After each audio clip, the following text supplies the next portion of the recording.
Good morning, good afternoon, good evening. Welcome to the show, guys. Welcome, everyone. Hope everyone is having a wonderful Monday. Isn't that funny? Yeah, you guys are the show. Wakey wake. No, we were just finishing something up, so it was running a little late on a Monday. It happens. Whoa, it's an earthquake here. So that's all. That's all it was. Thanks for waiting. And here we go, as they say. This was just basically a running start. Yeah, because we're like trying to get stuff all set up while we're getting the show ready here. Uh-huh. Let me get the. Hope everyone had a wonderful weekend. That's all I have to say. Hi. Yes, if you'd like to get your questions in, go ahead. What up? We will be scrubbing through those here in a second, so feel free to get those in. Uh-huh. No problem there. And I'm going to do this, turn this on, hit save, go here, turn on. Okay, I got that done. Now I need to get over to Facebook. What's up, David? So we do this little Facebook group you guys have heard of, the 12 Volt Clean Wire Club. A lot of you guys are members of it. We appreciate that. And Fernando goes and finds a cool picture to post. Oh, wow. Look at that. All right, let me go full screen down here. I'm going to show you guys what we got. And as soon as my computer decides to act normal, there we go. And that's going to be 2. Look at that. I'm guessing this is a marine system. I don't know what it is. I don't either. That's pretty cool. Nice. Very nice, very acrylic-y, yeah. Very white, very well laid out, very pretty wiring, that is for sure. Let me tell you who it was. I feel very aesthetically pleased. The 12 Volt Clean Wire Club picture of the week is brought to us by the fine folks at Tsunami. That's right, Tsunami. You can find them at metroonline.com. You can also find T-Spec, and you can download all the catalogs there if you're interested, or you can go to tsunamionline.com or tspeconline.com and check them out. They make a bunch of cool stuff.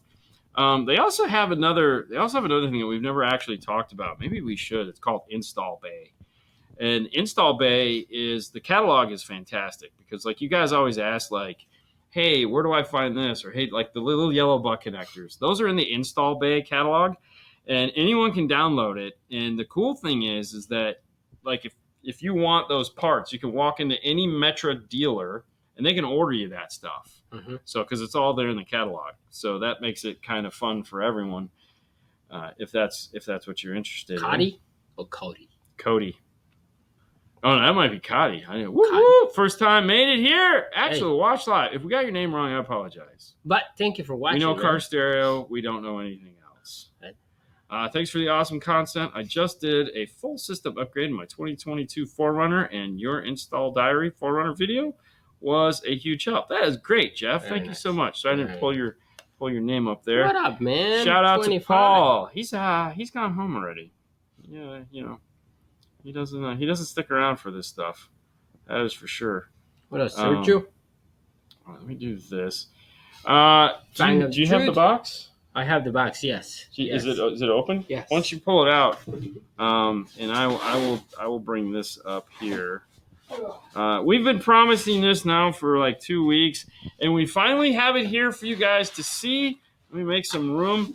This is the audio control. This is the Spike series, right? So this is the skinny. So this is Spike.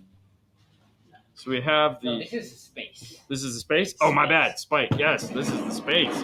So here it is. This is the Space Series enclosure. Ooh, yeah, it's like a boombox. Now, a couple really nice things about this box is this backside here is rhino lined, and as you can see, it has this really aesthetically pleasing curvature to it that are located on both sides. This metal panel here is designed to come out for mounting if need be. The sides, front, and everything else are made out of this, or are covered in this nice. I'm not going to call it vinyl. It's kind of like it's a really nice textured rubber wrap, I guess is the best way to say it, right? Yeah. The audio control logo here on the bottom is made out of aluminum, not some chintzy plastic thing.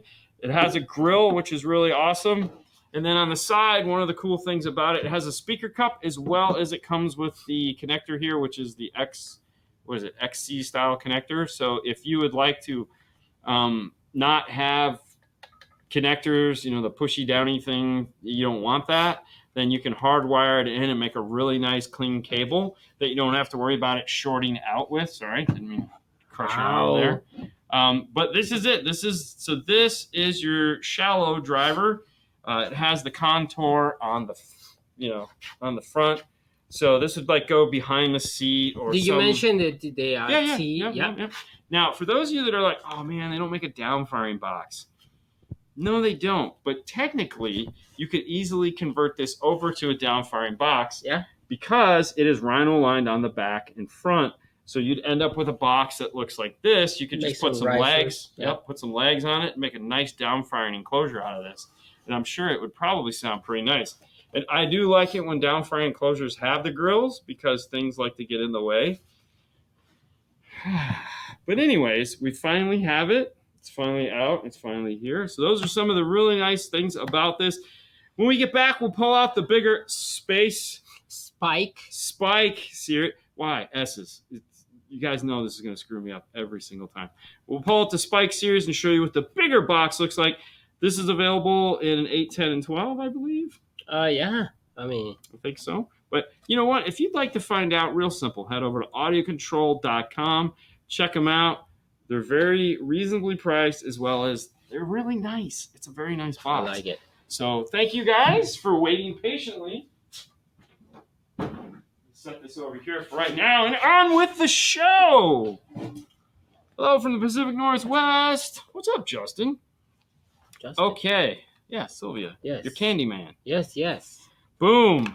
I still have some. How much? MetroOnline.com is a great place to find out how much these things cost. We don't know. We don't ask. Audio Control. AudioControl.com. That's the place. Dean, Audio Control, Pacific Northwest, Components versus Kicker KS. I think your audio controls are problem. Okay, so we've talked about this before. One of the things about the 3.5, because like in your Dodge, that's typically what you would do is a 3.5. Mm-hmm. The 3.5 is 2.0, whereas Kicker is a 4.0. They use brighter tweeters than Kicker for sure, because Kicker has their sound. The KS is a very smooth, nice sounding speaker, whereas the Audio Control is going to be a little bit more dynamic, nice sounding speaker. So also keep in mind, like there again, 6x9, the 6x9 audio control is a little beefier than the KS. The KS is designed to fit in a lot of things, whereas the audio control is a little bit more heavy, bigger magnet. It'll still fit, it's just bigger. Hello from Indiana. Have you heard the shallow mount 10s from Helix? Done a couple pair lately, impressed. Oh, very nice. Thank you, Gary, for sharing. I'm running a winch to the rear of my Jeep. The max rated amperage pull for the winch is 350 amps. Holy crap. Wow. For an 18-foot run, do you think 0-gauge OFC line is sufficient? I mean, I don't think you have a choice. Right. I mean, what are you going to run? 4 times? I mean, at that point, Jesus, that's pretty crazy. But yeah, definitely going to want to run 0-gauge for sure. I think with that one, you really just need to pay attention to the ground, because keep in mind, it's going to draw 300. It's going to draw that amount of amperage on both the power and the ground. So the ground is just as important as the power. It's a metal vehicle, but you may want to, wherever you're going to ground it, I would definitely recommend grounding it to a factory ground point somewhere. And you also may want to do the big 3, but not really the big 3. I would just, depending on the Jeep, you have to really, like, you may want to up your grounds, but keep in mind that if it has on the battery, hello, Marty. What's up? If it has the voltage clamp built into the ground terminal, make sure you stay on the right side of it, meaning don't go to the battery, go to the other side of it so that the ground is coming through it to the battery. That is really the caveat for when you're upgrading the ground systems in newer vehicles, is make sure that you stay on the other side of the voltage clamp Don't go on the battery side of it. Okay, that's the important thing there. So, yeah, fun times always. Hi, how you doing? What do you got? Hey, ready? Yeah, sure. Okay. Look to put speakers in my 10 Acura TL. The KW706S feeling a key 200.4 running active front stage, thinking Audio Frog GS60s or Morel Ultra MKs. Head unit will feed rear coax and match the fronts. Okay, so you're going to put a 706S in it, which I think is a new head unit, right? So we're putting new radio in it. You could still do the kicker key. However, you're buying a head unit that is going to have time alignment and equalization in it. I get the push of a button and doing the microphone thing and walking away from it. That way you don't have to deal with that. But you might, in this case, you might be able to do just a regular conventional amplifier, maybe go for a 5-channel amplifier like a 802.5 from Kenwood to power a subwoofer or something. Or in that way, you can use the EQ and the time alignment built into the radio, and maybe get more power. Sure. So typically, if we're putting in a new radio, we don't do the kicker key. The only time we really recommend the kicker key is if we're integrating into a factory system that will benefit from it. That's saying you can do it. There's plenty of people that do it because it's one touch. Like, you don't have to screw with nothing in the radio. You don't want to get involved in that. You put it in, hit the go, and yay. So, but if we were to sell you something and install it, we would not. If we're putting in a new radio, we wouldn't sell you a key typically. Okay.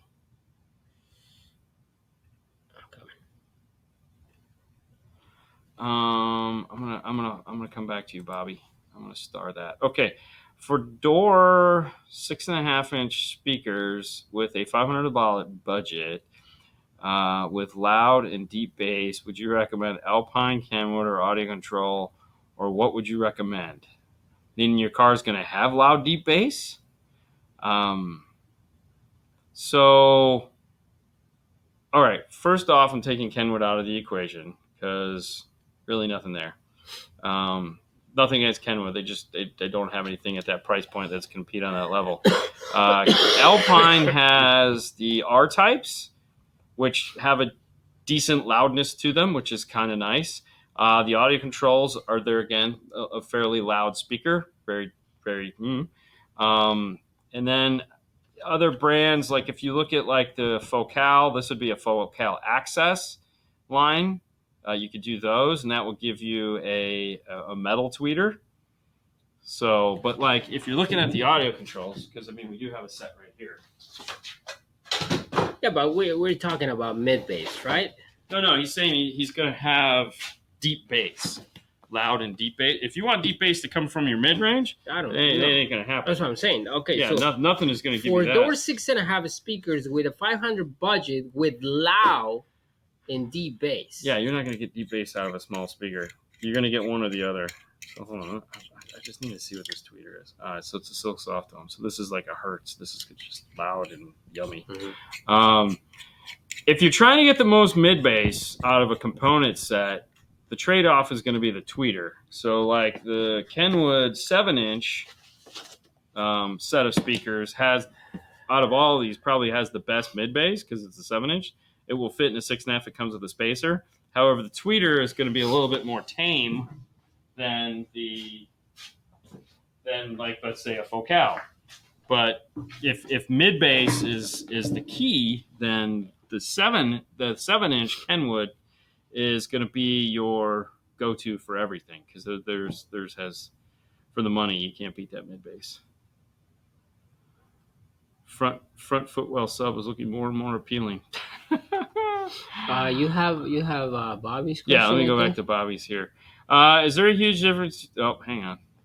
That was Troy's. All right, we'll come back to Bobby's. Okay, is there a huge difference between the Kenwood 5-channel amps? Yes. If you have the space and the money, go with the 901.5. It's a huge power increase. We've dynoed them. We've showed the dynos. 802.5 is a nice amplifier. It's small. It's convenient. We typically use it for the size. If we have the room, we're going with a 901.5 every time. because you just can't beat the power per value. Dean, another question. Is the Key 200.4 bi-amp a one-seat tune or two-seat? If not, can you tune a two-seat? No, it's a one-seat tune only. It's tuned for the driver. No, you can't do anything else with it. It does not have an up mixer built into it. It doesn't. You have to have a center channel to do a two-seat tune, reality-wise, and it's just not made to do that. So that's a no. It's made for the driver. Okay, I got that one. Thanks for the feedback on the winch. It's a 02 or 2002 Wrangler. We're grounding it to a factory ground point in the rear B on the right side of the voltage clamp. Yes. So when you look at the battery, you'll look at the battery terminal. Typically on the battery terminal, there's this weird looking black plastic thing, usually has some writing on it, and there'll be a bolt on it. So it'll be like battery post, clamp, black metal thing, and then all your connection points. That black plastic looking thingy, that's your battery clamp. So anything on the other side of that is a good ground point, or it would be a good ground point to use.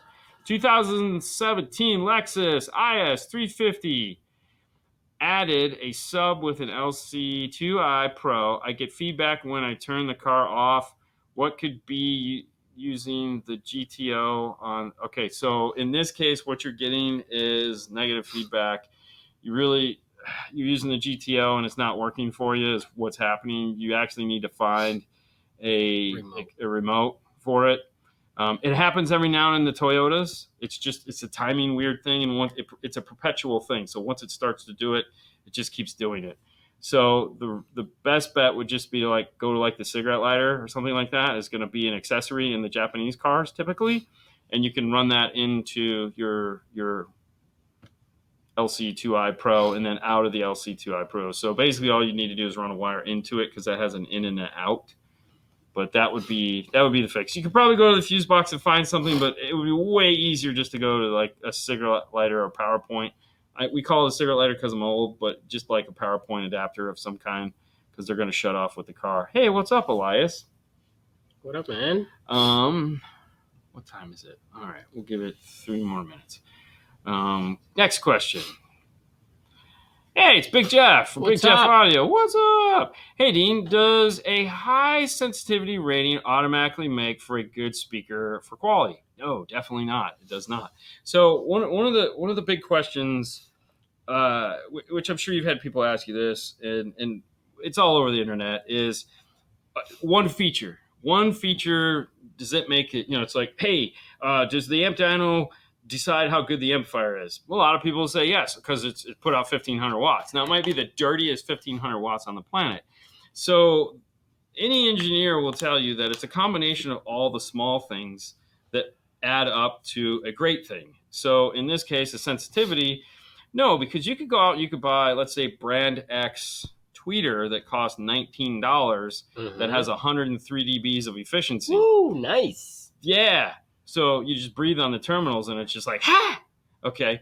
As opposed to, let's say, like a Hertz Hertz SPL show. Yeah. Same ratings, 103, but it costs $200. Yeah. Okay. When you hear the two, you'll be like, I want whatever that one is, which is the $200 one. But there's also a whole bunch of other science that went in it. So one feature does not make something good or bad. All the features together are what add up to everything.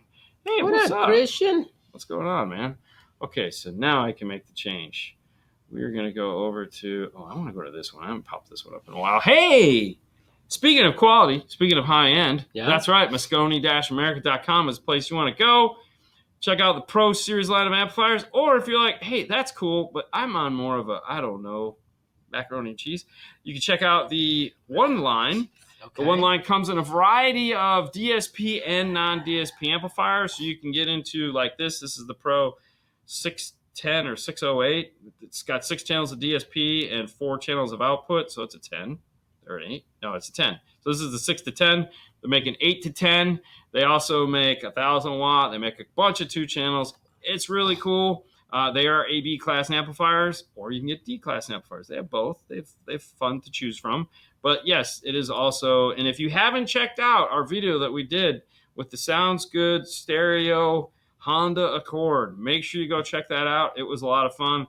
And I'm not going to say stay till past the end, but you should stay till past the end because there's a couple bonus clips in there that are really fun to watch.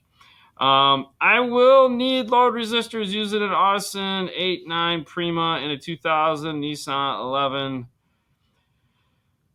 Bose. So on the older Prima amplifiers, they do not have load resistors built into them. So yes, you will need load resistors.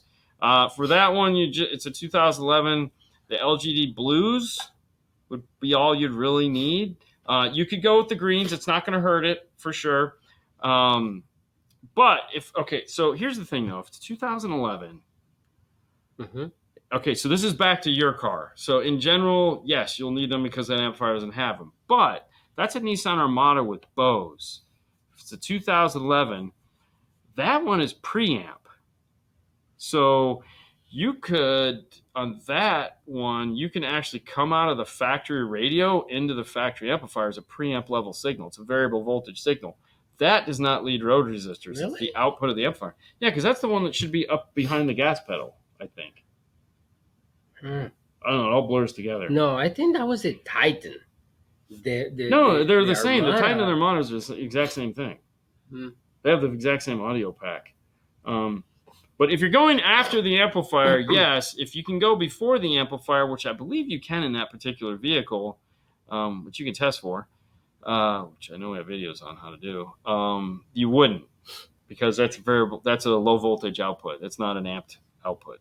The only time you need them is if you're hooking up to the output of an amplifier, because the amplifier needs to see the load resistance. When you're using the preamp sections, they typically don't. Especially from like 2011. Okay. Let me click this button here. Do I need an RTA mic to tune my audio control DSP? Well, that's a good question. And it's really going to depend on your ability to tune. So I, with my ability to tune, would need some form of an RTA mic, because I need to look at what the sound is doing in the car, and an RTA will allow me to see that. I have friends that can tune a car just by playing test tracks and test tones, and could do a really good job that way. So to say that you have to have an RTA mic, no, it just depends on your level and ability to use what resources you have to you. So the product does not come with any way to do a tune, like by looking at something or anything like that.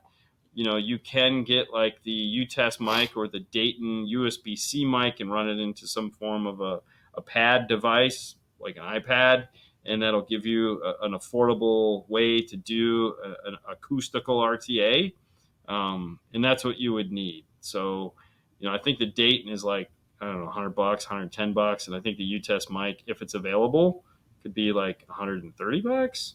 I would probably just go with the Dayton. It's cheaper and it'll do the job, and then USB-C it into something that you can run an RTA app on. Hold on, let me go here real quick. Any luck with Android RTA apps for the RTA2? Yes, actually there are. We're going to be doing some further beta testing with it.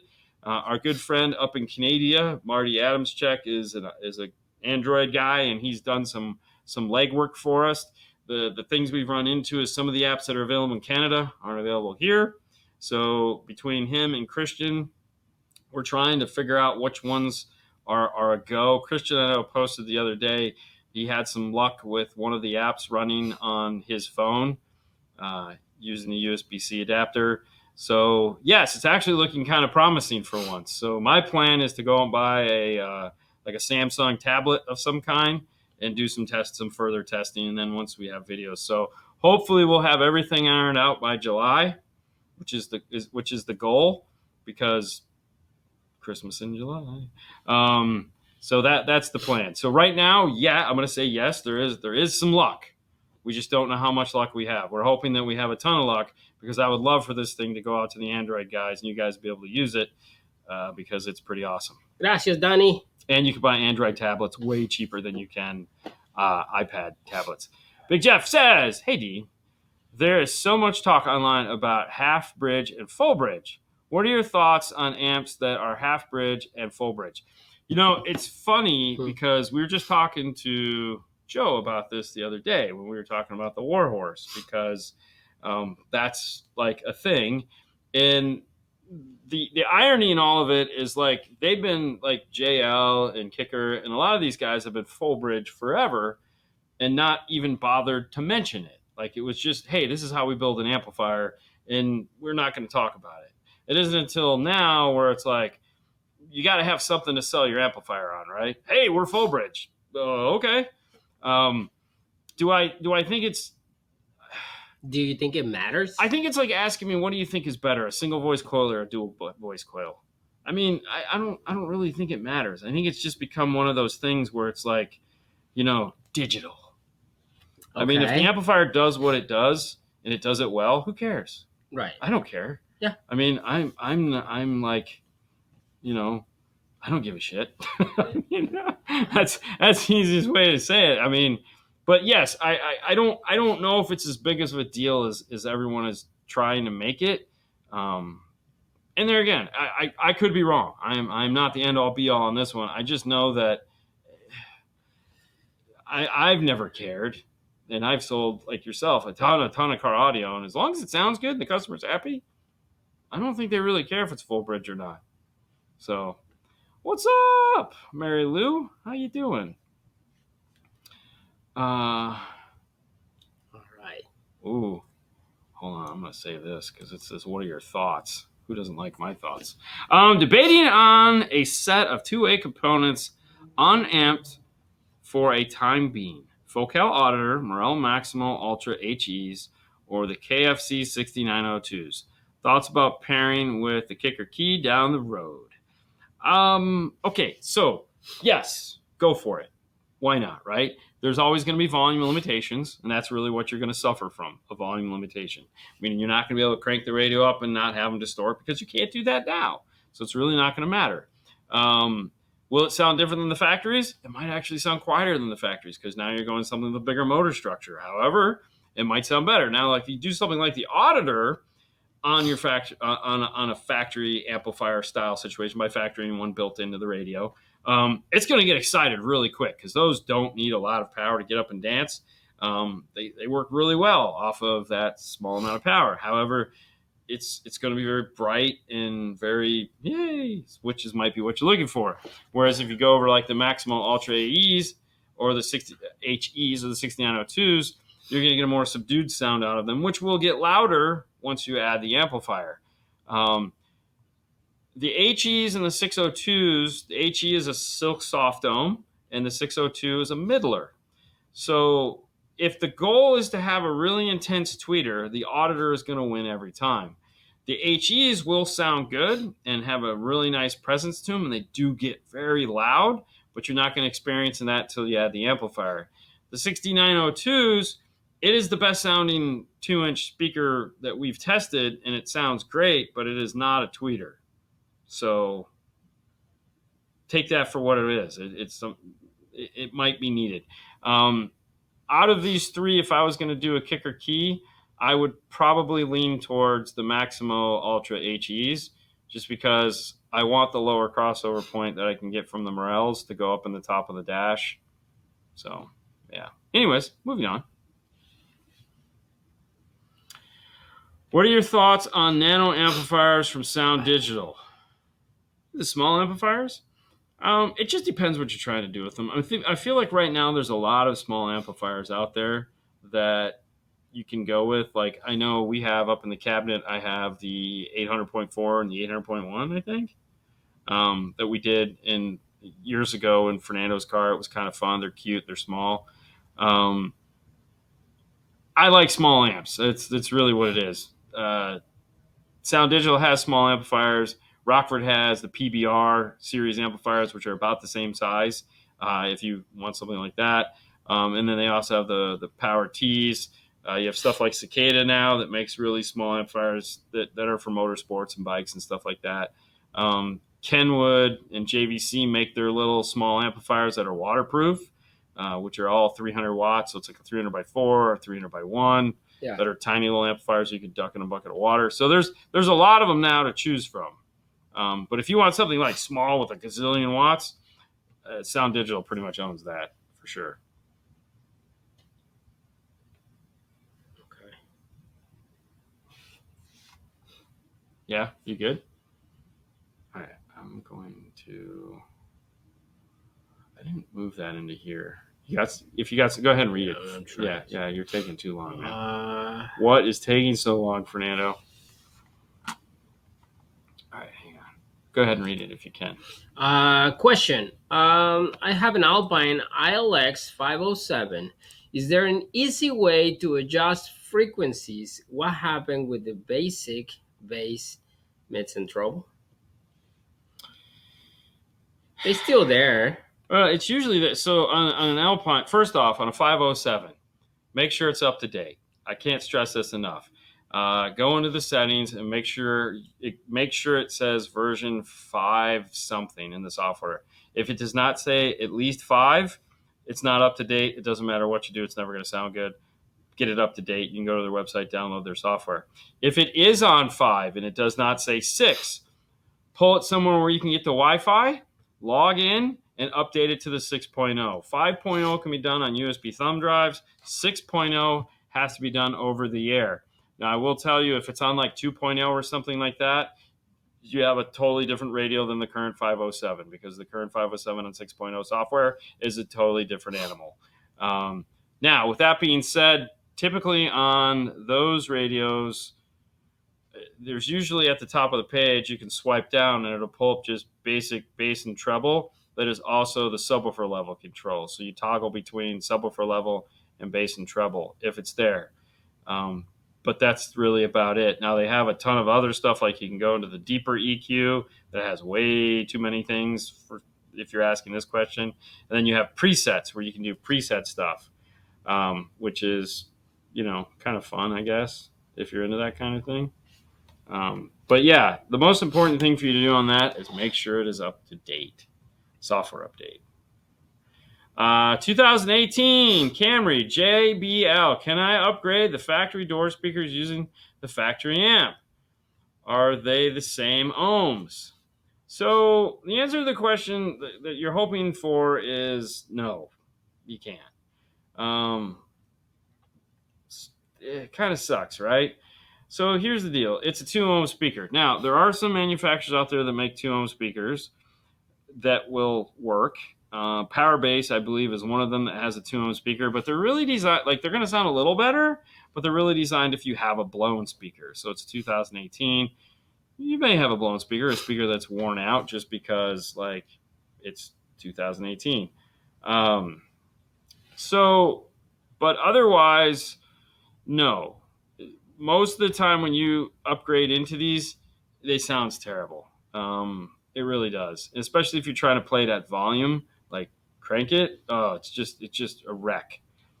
Most of the time, what we end up doing is starting from scratch. Now, the nice thing is in the 2018, depending on what, so it's a DSP radio in most cases. The Camry, it has the center channel and all that. It's a big stereo, and it's gonna be a pain to upgrade it, like painful on the wallet, I should say. But because you could do DSR1, which would make the most sense, or you could do the piece that I'm going to talk about right now, which is the PCM Pro. Because I'm sorry, the PSM Pro. I don't want to always get that wrong, but the PSM Pro is iData compatible, and you can plug in to the factory system and get 8 channels of preamp level output. You can also do this with a Blackbird, but today we're going to talk about this little guy because this is a small little DSP that can be plugged into a factory system like a JBL system or a Jeep Alpine system or all of these to get 8 channels of preamp level output. You can also use it as a standalone. It has 6 channels of preamp level input,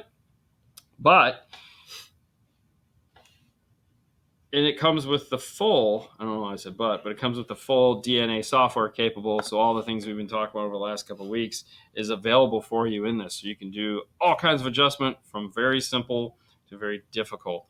And when we come back next week, Friday, Saturday, We're going to talk about some of those simple EQ settings that you can do inside of the DNA software um, for you. So stay tuned for that. But really, just replacing the speakers in that car, it's going to be 100% or hit or miss. There are some like JBL or Infinity low ohm speakers that are like 3.2 ohm. The problem is trying to get the right ones. So I don't know. It's a tough call, man. Most of the time, it just doesn't work out. And it's usually not the speakers that suck. It's the source unit that sucks. The radio and the amp from the factory are what's crap. The speakers are speakers. They're just reacting to the environment that they're in. So even if you get better speakers, like, which you probably won't, um, they're still going to sound like crap because the radio sounds like crap, and so does the amplifier. So maybe instead of thinking about replacing the speakers, maybe think about going with like something like a Blackbird in there and allowing you to re-amplify the existing speakers and retune it. That might be a way to go. Just saying. Hi. It's at 6.0. Oh, fantastic. It's at 6.0. So does it have the little triangle, little half moon at the top, little circle that you can just tap and bring down, and it brings up all the EQ settings? And then if it does, on the bottom little thing there, it should have an option like where if you tap it, it changes from like treble, bass, subwoofer level. It should be there. Again, in my mind, that's what I'm picturing. Yeah. And that's where your two basic adjustments are instead of going into that way too complicated EQ. Thoughts on the best sounding foreign speakers to install on the dash of a 23 Bronco that will be off the stock non-Bose stereo? So this has been a really interesting question. Like, what would be good up there? So if we're powering it off of the factory radio, there's probably a handful that'll work off of low voltage like that. Immediately in my head, I'm thinking like Prime, Rockford Prime, possibly DJ. Okay. Yeah. Because both of those are super efficient. They have a tweeter, which you don't have now, and are gonna both of them, the tweeter is mounted low. Rockford is super low because Rockford is all the way down at the dust cap. Okay, so that is nice. Now I've seen guys do the CS series kickers in there. I've never heard them. So that would probably be an option too. I think what you want to do is just keep it simple and make sure that it's a shallow tweeter, meaning don't let the tweeter stick out anywhere past the surround of the driver. That's why I was thinking immediately like the kicker. A higher end version of that would be the Audison Prima 4-inch, but would be totally wasted on the fact that you don't have any power for it. So I think one of those three speakers, either the Rockford Prime, the DJ from Hertz, or the CS from Kicker would probably be something I would look at for that. How's the weather in Clearwater? Actually, today was beautiful, man. 80s. This morning coming to work, top down, baseball hat on, felt great. Birds were chirping, beautiful blue sky. It was wonderful. But yeah, Very nice. Yeah, it was fun. Can I go here? Yeah, go Okay. wherever you want, man. I don't know. I'm just throwing Yeah. Okay, so we did just before we get to this. So we're up to date. ArcAudio.com is a place to go to learn more information about Arc Audio stuff. So that's cool. And then what amp or how many channels do I need to keep the nav and phone and parking working properly? I asked you about the dilemma I have after changing my speakers added to sub earlier in the year.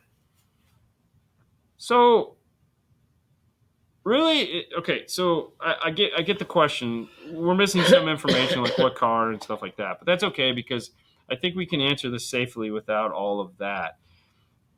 It is a 2015 Charger Alpine system.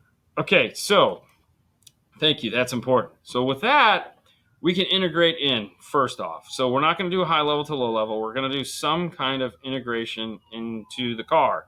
We're either going to use something like this guy here, which is the Arc Audio PSM Pro. However, I feel like just in my brain of like I like things simple, I would just do the Blackbird. Like I would just put a Blackbird in it using AR. So I buy the iData AR adapter This is an 8-channel amplifier, which is going to be plenty. It has 2 channels of output, which you can see right here. Those 2 channels of output will be your subwoofer and whatever else you want to run. But those 8 channels, there again, it is a full DSP, but don't be scared by that because it can be as easy or as hard as you want. But you'd have 8 channels. So you'd have 2 channels for the dash, 2 channels for the bottom of the door. In the rear, you'd have 4 channels also because in that car, some of those cars have rear door speakers. Some of them also have 4 speakers in the rear deck. Or if it's just 6 speakers that you've put in there, you could always bridge channels and make it a 6 channel. So you could put whatever you have in the door, we could put double the power to. So, and it'll integrate in and allow you to keep the DSP that it has so that you're replacing. Now, if you want to retain your center channel, maybe you do that because you have 8 channels to play with. So you can do all kinds of fun things with them. But that will AR into the radio and allow you to keep that factory screen and have really nice sounded stuff. So Are you gonna remove it? no, I'm just going to keep it up there. Well, actually, you know what? I am going to remove it because it is time to change. So let me go You have here. the other one behind it. No, oh yeah, look at that. That's funny. You already changed. You just went back and just show that. So I'm gonna pull up this guy here. A lot of questions today about speakers that go into cars. That means I'm going to have to talk about Focal. Focal makes plug-and-play speakers. If you have non-amplified systems and you're trying to find a plug-and-play speaker that will just go in and make your life simple, that's the Focal. It's called Focal Inside. These are the Focal Inside speakers for the Tesla.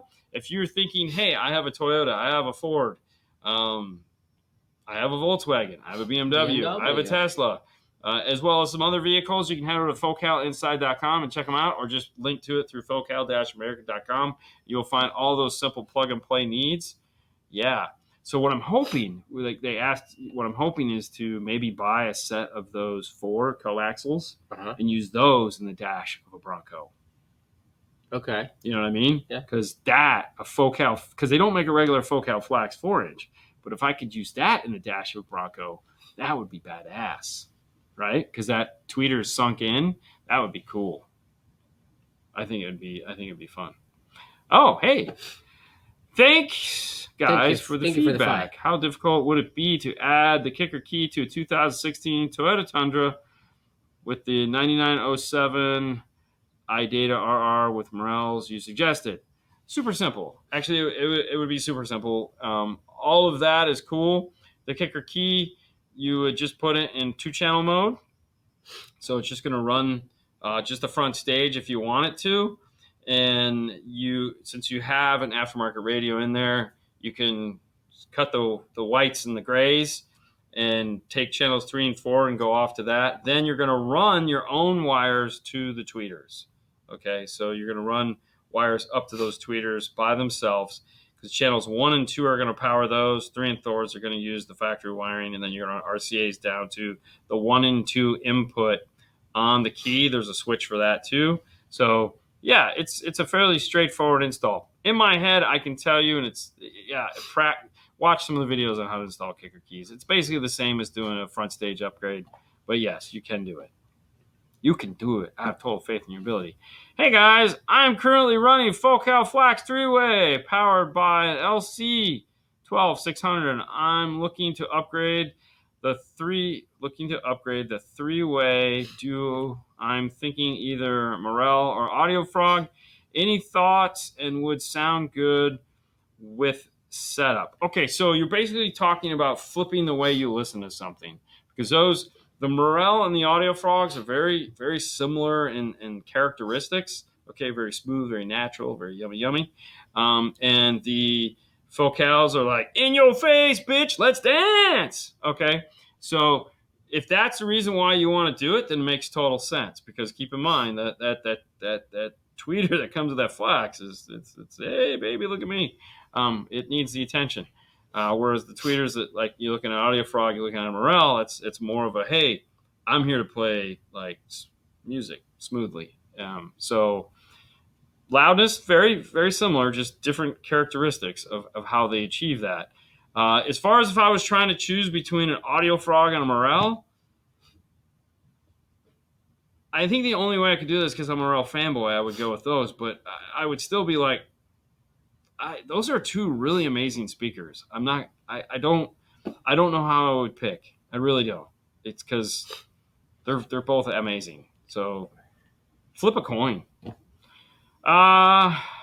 What's a good standalone DSP for factory power? 5-speaker front stage. Will the ARC PSM be an option? Yes, actually, it'd be a perfect option for that. Has 6 channels of input, both high level and low level. It will do AR, and it has 8 channels of output. So if you need 8 channels, okay, then you're all set. And if you want something that has a software that you can grow with, meaning that you can the more you know, the more it will do. Okay, and that's really that software. Now, if you're thinking, I just want something basic, but I want something cool, well, then you still have the DSR1, but it's only 4 channels of input, 8 channels of output, and you have to set it from a tablet. It's easy, but it's nowhere near the depth that you can get with the ARC Audio stuff.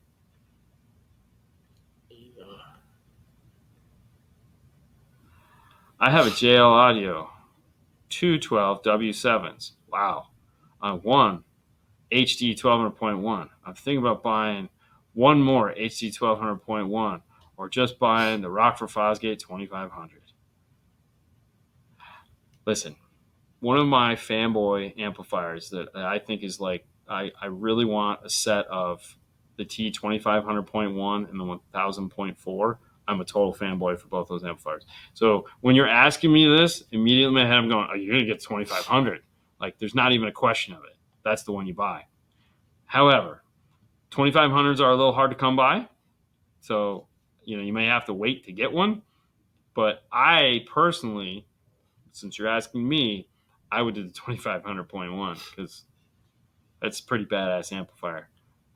But that's me. That's what I would do. There's nothing wrong either way you go, but I would still go with the 2500.1 because it does the meters. I mean, it's so cool.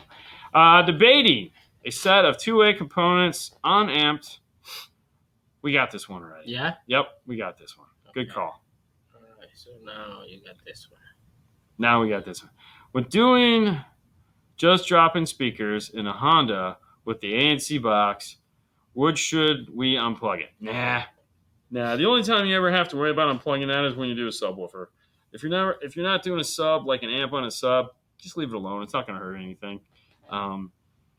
Yeah, wouldn't even lose any sleep over it. 2011 Chrysler 300C change radio with Kenwood DNR 1007XR using metric kit in conjunction with the Idata Maestro RR with the Maestro harness. And I'm thinking, am I thinking right? You are thinking very right. Yes, if every one of those parts works, yes, do it. 100%. Follow the instructions on the metric kit because there is some cutting you have to do in the dash to get it to fit, just because of size constraints. But it's normal. You have to do it on all of them, whether it's a 1000 or not. It's just fitting the double din. The aftermarket double din is a little taller than the factory double din. So, but other than that, no, yeah, go for it. Maestro is definitely the way to go in a Chrysler, and you get the most features with that. Yeah, there you go. Run one T2500 if it were me. I mean, who doesn't want to? Yeah. I mean, dude, would you not agree those are two of the sexiest amplifiers ever? Yeah. Like, oh my God. That one dude that has the van that always comes, the white van, he has a bunch of those in there. Yeah. Oh my God. I just go, I want it. Only way I'm changing out my flax 3-way would if you pry them out of my cold dead hands. Oh, no. Would be to upgrade to a set of the K2 3-ways. 100%.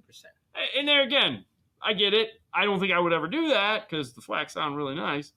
100%. But there again, if it's a bucket list item, because I feel like owning a set of K2s is almost like a bucket list item at this point for some people. Like, you had yours. Yeah. And you enjoyed yours. Yeah. So now it's on to something else. Yeah. It's hard, but it's like, like think about your life for a minute, my friend. You had a set of the uraniums. You've had a set of the Morel hybrids. I'm crying right You've had the K2s. You had the Phoenix Gold, whatever the heck those expensive things were. Yeah. Like, dude, No, we you've have had 4 sets of amazing speakers with some of the best amplifiers money can 100%. buy. Yeah. Like, Yeah. unbelievable, right? Now is what's next? I know. Gladen. We're gonna go crazy. Yeah, Gladen. Bunch of pro amplifiers. We're gonna make the Honda Accord look like nothing. Oh yeah. We just We're got to gonna get put, Sage to build it though. we're gonna put 15/8. Yeah, 15/8. He had 13. Screw that. We're doing 15. 15. I'm gonna call him up. I can fit 4 more. Send me another One on amp. each tire, right there. Yeah. One on each tire. Why not? Did you hear in the video on the spot? You didn't hear where Sage goes. So my mom died. Or Yeah, my dad yeah. Guys want to smoke? Yeah, you guys want to smoke? Anybody want a cigarette? Yeah. Oh my god. do you like when I go, hey man, thanks for not farting when we were in the car? If you don't know what I'm talking about, make sure you go over and watch the Honda video we did with the Sounds Good stereos, Honda with Sage. That's an amazing car, and him and I have a wonderful time in the car talking about it, and it was a lot of fun. And when I can get Sue to watch one of my videos and actually laugh, like I know I've got it. I did it right because she doesn't watch any of my videos. So definitely a lot of fun there. Okay, what else we got? Question. High-res audio is only possible with hard wire connection, correct? No, it really just depends on the source and the receiver. So LDAC is a high-res streaming service, okay? Plus it also depends on how much high-res you're trying to do. So most manufacturers now have, which I just conveniently have this one sitting over here. Don't ask me why. It's been sitting there for like 2 months now. So like this is the Moscone Amos 96K. So this is a Bluetooth streaming 96K device, 96 kilohertz. So it will stream technically high res. Yeah. However, you have to have something that streams that size. It's capable, yeah. But once it does, it has a Toslink output and it has regular RC output. So depending on what you're going into. So the reality is there's a whole chain of crap that has to get pushed through all of this to do high res. At the end of the day, really the thing that matters the most is that you have a good source, whatever it may be, whether it be your phone, and that source is streaming the highest res possible. So like if you're using Spotify, not Pandora, Pandora sucks, Amazon, Apple Music, Tidal, Spotify, and then you have your phone set up to deal with these files that are wonderful. And then if you have an Android phone that'll stream LDAC and you have a receiver that will do LDAC, well, there you go. Problem solved. If you have an iPhone, no, it's going to be like USB cable camera pack nonsense. Is it noticeable? Probably not when you're doing 60 miles an hour down the highway with your radio blaring and all the wind noise and all that stuff in your car. Your house, you probably could. I mean, I know we did the test and it was tough. But anyways,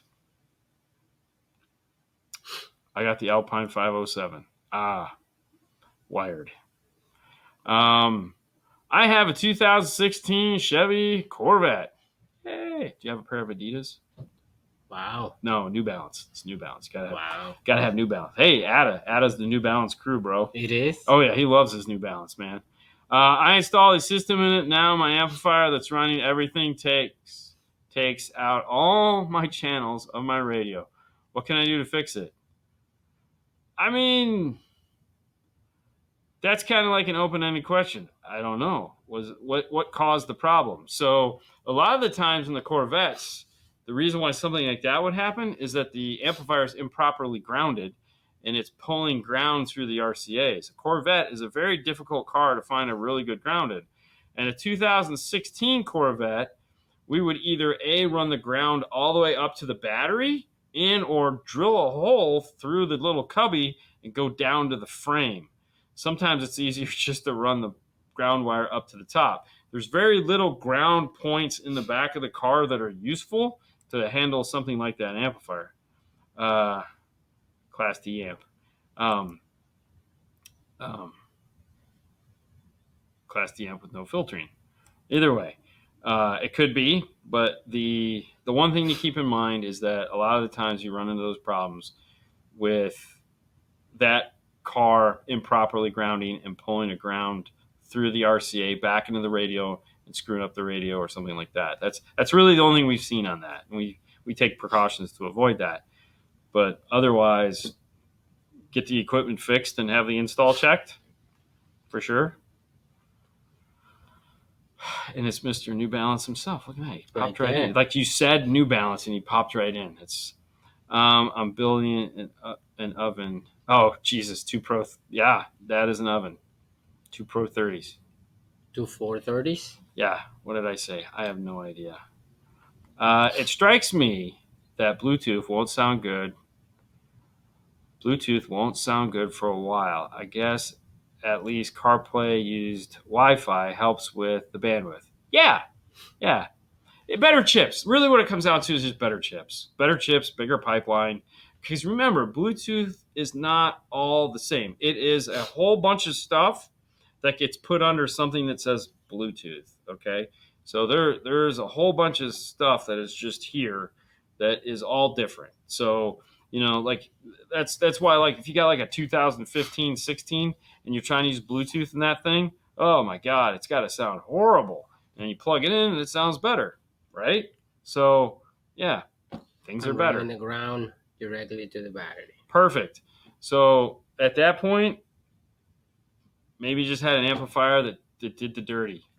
So, but no, that's good. So, there you go. You had that run. That's that. You did it right. So, at that point, you have to look at the equipment and kind of wonder what went wrong there. I mean, that's it's all a probability game. Like, what are the chances of this happening? We don't know. But it does. Strange things happen all the time, and we just have to kind of work our way through it. That's still weird, though. Like, very rarely does that ever happen, that an amplifier takes out, like, a full set. That's very odd. Yeah. It could happen, though. I mean, stranger things. I have a 2019 something with a Helix DSP, JL Moscone amps, getting